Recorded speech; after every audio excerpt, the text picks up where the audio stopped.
په دې کې اولنی سوال د یو ورور کړی دی چې یو سړی ځان له په شپه ورځ کې یو وخت خاص کوي د ذکر دپاره یا د درود ویلو دپاره، نو دا به روا او که ناروا به؟ الجواب، دا خبره یاده کوي چې یو وخت خاص کول د الله د ذکر دپاره یا په رسول صلی الله علیه وسلم باندې درود ویلو دپاره دا په دوو طریقو سره یو ناروا ده یو روا ده. یو هغه ناروا چې د هغه دا دی چې یو سړی دا وخت خاص کوي تعبدن، یعنې دا عبادت ګڼي او په زړه کې دا وي چې دا وخت هم د دې عبادت دپاره دی او په دې وخت کې چې څوک دا عبادت وکړي نو هغه ته اجر میلاویږي، یعنې د دې شته اجر نه زیات دا کوم چې دی دا ذکر کوي یا تلاوت کوي، نو دا ناروا ده. ولې ناروا ده؟ په دې وخت خاص کولو او دا کوم چې ورسره د ده اعتقاد دی په دې دلیل نشته. یو عبادت له وخت خاص کول نه خاص کول په هغې اجر ټاکل دا کار د الله رب العزت دی، زما ستا کار نه دی، الا دا چې شریعت یو وخت ښولی، لکه شریعت یو وخت د یو عبادت دپاره خاص کړی ته هغه به لازم دغه کوي ځکه چې دلیل پې دی تا سره. لکه یو سړی سحر مانځه نه بعد د نور د راختو پورې کیني ذکر کوي، حدیثونو کې راغلي.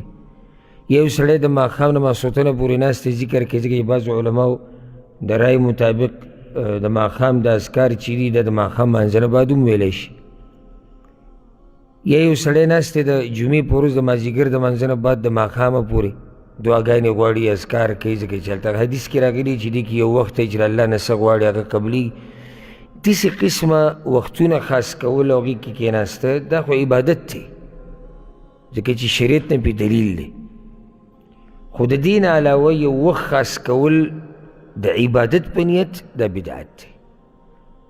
روا څه ده چې کوم یو انسان یو وخت خاص کړي او دا کار د هغه دپاره روا وي هغه دا چې هغه د عبادت په نیت دا وخت نه خاص کوي، نو بیا ولې دا وخت خاص کو؟ یا خو دې ټیم کې فارغه دی یا دې ټیم کې د ده یعنې نشاط او جذبه ډېری، یا ورسره ملګري دغه ټیم له راجمع کېږي.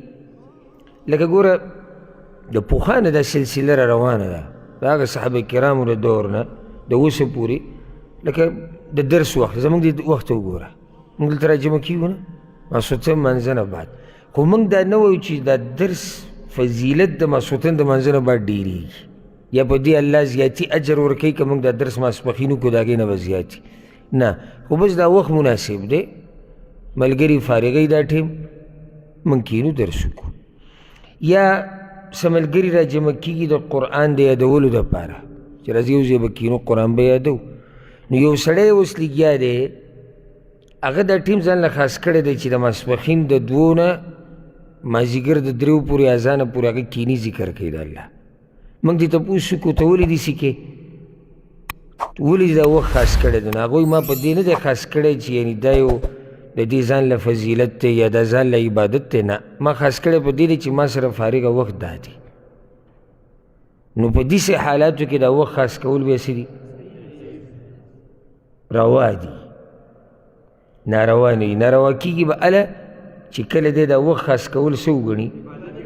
عبادت وګڼي او داسې یو عقیده ورسره وتړي چې یاره په دې باندې الله ماله خاص اجر راکوي، ځکه چې موږ ټول بندګان د الله یو او بنده د هغه وخته پورې یو کار نشي کولی چې څو پورې سید او رب هغه له اجازت نه یې ورکړی.